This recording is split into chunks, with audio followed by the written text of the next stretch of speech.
warahmatullahi wabarakatuh. Ke-8 untuk mata kuliah korespondensi bisnis. Nah, kita jumpa lagi untuk pertemuan setelah ujian tengah semester. Nah, pada malam hari ini kita akan membahas mengenai surat ucapan dan surat penugasan. Nah, surat yang kita buat pada malam hari ini masih berhubungan dengan surat sekretaris. Nah, minggu depan baru kita masuk ke surat bisnis. Nah, apakah itu yang dimaksud dengan surat ucapan? Jadi, surat ucapan itu sangat diperlukan di dalam dunia bisnis.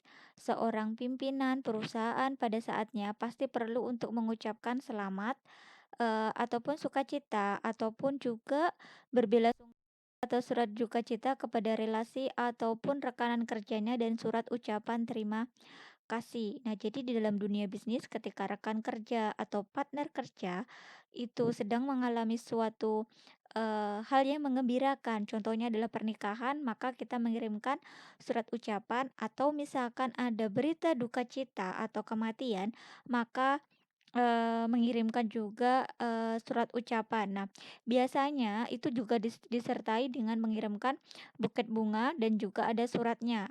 Kenapa harus dibuat surat? Karena itu untuk memperlihatkan atau memberikan bela sungkawa. Misalkan kalau ada yang kerabat yang meninggal dunia ataupun yang menikah itu juga bisa memakai surat ucapan ataupun juga bisa surat terima kasih perusahaan, mungkin atas kehadiran dari rekan kerja atau terima kasih untuk penghargaan dan sebagainya. Nah, itu nanti bisa diwujudkan dengan surat ucapan.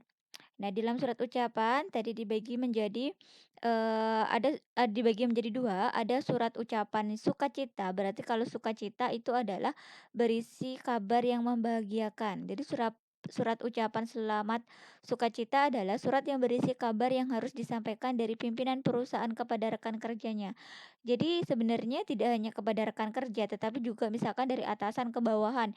Itu juga bisa memberikan surat ucapan sukacita atau misalkan kepada customer pun bisa kita berikan ucapan sukacita. Misalkan ada customer yang berulang tahun, maka dari perusahaan yang sudah memiliki database dan bulan ulang tahun, maka bisa diberikan surat ucapan sukacita. Kemudian prinsip-prinsip yang harus diperhatikan ketika menulis surat ucapan selamat. Yang pertama adalah prinsip jelas, yang artinya itu spesifik menyebutkan ucapan selamat untuk hal apa atau urusan apa. Misalkan selamat atas kelahiran anaknya atau selamat atas pembukaan cabang baru dan sebagainya. Kemudian isinya harus ringkas, jadi tidak perlu panjang lebar karena tidak ada informasi yang perlu diberikan kecuali menunjukkan rasa ikut gembira. Nah, jadi tidak perlu panjang lebar, langsung kepada intinya bahwa dia ingin mengucapkan ucapan sukacita atau rasa ikut gembira. Singkat. Singkat itu hanya terdiri dari dua bagian saja, yaitu bagian pembuka yang digabungkan dengan inti surat dan bagian penutup. Jadi tidak seperti surat-surat sebelumnya, kalau surat ucapan itu lebih singkat ya. Kemudian bagian pembuka langsung dibuka dengan ucapan selamat dan alasan pemberian selamat. Contohnya adalah selamat dan sukses, misalkan atas pengangkatannya menjadi kepala cabang di Surabaya atau selamat untuk kelahiran putra kedua atau selamat atas pernikahan Bapak Ibu putra dari Bapak Gunawan, misalkan seperti itu. Jadi langsung to the point pada intinya. Kemudian yang kedua adalah surat duka. Surat duka ditulis sebagai rasa solidaritas yang ditunjukkan dengan ucapan ikut berduka cita atas musibah yang diterima rekan kerja, rekan bisnis, atasan atau biasanya yang sering kita lihat eh, di televisi misalkan ada pengusaha-pengusaha yang sedang mengalami duka cita biasanya pada mengirimkan buket bunga, karangan bunga. Nah, biasanya di dalam karangan bunga itu juga ada surat ucapan duka cita atau bahkan ada juga surat duka yang dikirimkan di koran atau di media massa. Biasanya pernah kita lihat ya, itu ada bagian khusus atau halaman khusus yang isinya adalah surat duka cita kepada keluarga yang meninggal dari rekan bisnisnya. Nah, itu biasanya, untuk rekanan bisnis dari perusahaan yang memang perlu publikasi yang bisa dibaca oleh banyak orang. Kemudian prinsip-prinsip juga yang harus diperhatikan dalam penulisan surat duka cita, itu harus jelas dan singkat. Itu menyebutkan spesifik duka cita untuk peristiwa apa. Misalkan bisa juga duka cita tidak hanya, kematian atau meninggal dunia ya, bisa saja ada, kebakaran yang terjadi di perusahaan atau pabrik. Dan ketika meninggal juga harus spesifik. Spesifik nama yang meninggal itu siapa, misalkan kalau, bapak atau ibunya itu namanya siapa atau anaknya, nah itu harus spesifik, jangan sampai cuma, ikut berduka cita atas meninggalnya keluarga dari Bapak Gunawan misalkan, tidak boleh seperti itu, maka harus ada namanya, turut berduka cita atas meninggalnya misalkan, ibu dari Bapak Gunawan yang bernama Ibu Listiani, misalkan seperti itu. Nah, itu harus jelas. Kemudian singkat, surat, ikut berduka cita itu tidak perlu ditulis panjang dan lebar, langsung pada intinya saja. Nah, seperti apa? Saya akan berikan contohnya. Ini adalah surat ucapan, selamat dari PT Komando Prakasa kepada, Direktur Pemasaran dari PT Nugraha Abadi. Nah, seperti ini, sama seperti yang sebelumnya, ada nomor juga. Dengan hormat, atas nama rekan-rekan di PT Komando Perkasa, kami mengucapkan selamat atas pembukaan cabang baru PT Nugraha Abadi di Bekasi. Semoga bisnis PT Nugraha Abadi terus berkembang. Nah, isinya adalah singkat ya, jadi langsung masuk kepada intinya saja.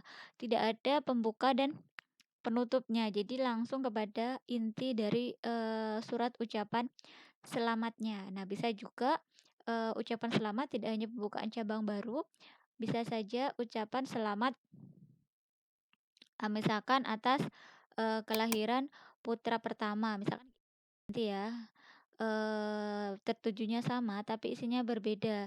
Jadi langsung saja atas nama rekan-rekan di PT Komando Perkasa kami mengucapkan selamat atas kelahiran putra pertama dari Bapak Samuel Priambodo SE selaku Direktur Pemasaran PT Nugraha Abadi. Semoga anak nya bisa menjadi anak yang soleh dan berguna bagi nusa dan bangsa seperti itu, atau bisa diganti dengan ucapan wedding misalkan anaknya dari Bapak Samuel. Di sini diganti kami mengucapkan selamat atas pernikahan putra dari Bapak Samuel Priambodo atas nama siapa disebutkan, misalkan namanya, Rika Sulistiawati dengan, Andi Priambodo misalkan seperti itu. Nah, itu harus dituliskan nama siapa yang menikah atau misalkan kelahiran yang lahir. Nah, itu dari mana data dapatnya. Nah, itu harus ada, dari perusahaan juga yang mencari, misalkan sekretarisnya disuruh mencari tahu, siapa sih nama anaknya atau siapa sih yang nama yang menikah, atau biasanya kalau pernikahan juga mendapatkan undangan dan biasanya balasannya juga diucapkan, ucapan selamat, misalkan ditambahi dengan karangan bunga seperti itu. Kemudian yang kedua, itu adalah surat ucapan duka. Nah, di sini, juga dari PT Komando Prakasa ditujukan kepada Ibu Cecilia Priambodo, Direktur PT Nugraha Abadi. Nah, langsung kepada isinya di sini ya, atas nama rekan-rekan di PT Komando Prakasa, kami mengucapkan turut prihatin yang sangat mendalam atas musibah kebakaran yang menimpa PT Nugraha Abadi di Jalan Fatmawati. Nah, ini juga langsung kepada intinya. Akan ini, kita ganti dengan ucapan meninggal dunia, maka ini bisa diganti dengan kami mengucapkan turut prihatin dan berbelasungkawa sedalam-dalamnya atas kematian dari ibunda dari Ibu Cecilia Priambodo selaku Direktur Pemasaran PT Nugraha Abadi. Semoga amal ibadah beliau diterima di sisi Allah Subhanahu wa taala. Nah, bisa seperti itu ataupun, untuk kalimatnya nanti ketika kalian, langsung praktek ya, itu silahkan di-combine atau dikembangkan sesuai dengan bahasa kalian masing-masing ya. Tidak harus persis seperti ini, jadi kalian harus bisa mengembangkan bagaimana untuk membuat struktur kalimat yang bagus dalam pembuatan surat. Nah, apakah harus seperti ini atas nama rekan-rekan? Tidak, tidak seperti ini, atau bisa langsung saja kami dari PT Komando Prakasa atas nama Bapak Ramelan SH mengucapkan selamat, ikut prihatin atas, kejadian yang menimpa PT Nugraha Abadi kebakaran di gudang, nomor 1 misalkan seperti itu. Nah, jadi, tidak harus apa yang saya contohkan itu hanya sebagai salah satu contoh saja, tetapi untuk pengembangan kalimat, karena ada case-case yang nanti saya, ada case-case yang saya berikan, nah itu bisa dikembangkan sesuai dengan, kasus yang ada atau sesuai dengan nanti dikembangkan dengan kalimat-kalimat yang sesuai dengan, kejadian yang kejadian yang saya tuliskan di dalam, materi.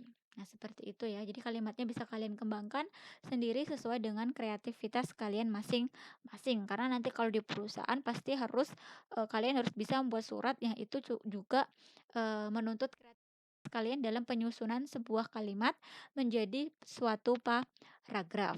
Lah, surat penugasan.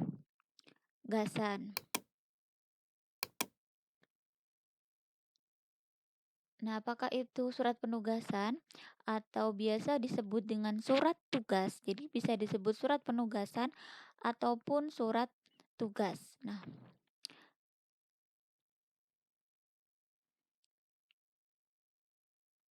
surat penugasan atau surat tugas adalah surat yang dipergunakan oleh atasan atau pimpinan untuk menugaskan bawahannya untuk melakukan suatu pekerjaan tentu. Jadi perintah dari atasan kepada bawahan untuk melaksanakan suatu pekerjaan. Nah, karena itu surat penugasan selalu datang dari atasan selaku pemberi tugas kepada bawahannya selaku penerima tugas. Dengan perkataan lain, surat penugasan datang dari pejabat yang menugasi kepada pejabat atau karyawan yang ditugasi sesuatu.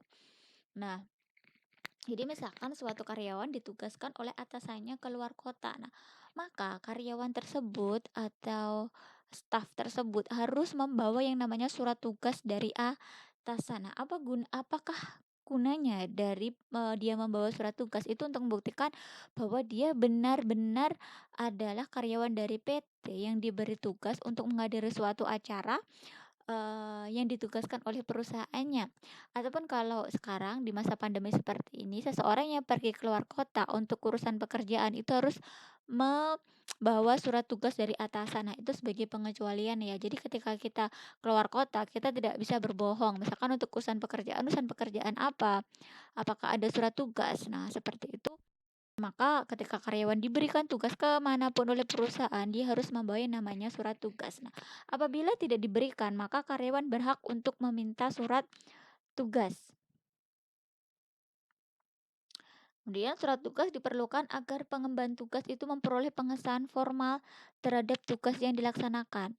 Surat tugas juga berguna untuk instansi yang dituju untuk memperlancar tugas pegawai atau pejabat yang berhubungan dengan lembaga atau instansi yang berkaitan tugasnya. Jadi kalau misalkan di pemerintahan atau di, lembaga negara biasanya surat tugas itu wajib. Untuk apa? Untuk, disertakan sebagai SPPD, Surat Perintah Perjalanan Dinas. Nah, ketika, seorang ASN atau PNS itu melaksanakan tugas, maka dia harus meminta cap dari, kantor yang dituju bahwa dia telah sampai pada tujuannya. Kemudian nanti setelah perjalanan selesai, itu ada penulisan tanggal berapa dia berangkat, tanggal kapan dia pulang, nanti diserahkan ke instansinya lagi untuk mendapatkan biasanya ada, biaya-biaya tersendiri atau dia mendapatkan reimbursement atau penggantian, dari uang perjalanan dinas. Maka itu diperlukan surat tugas berikut lampirannya yaitu SPPD, Surat Perintah Perjalanan Dinas. Kemudian bahasa yang dipergunakan dalam penulisan surat penugasan yang pertama itu harus menggunakan bahasa yang baku.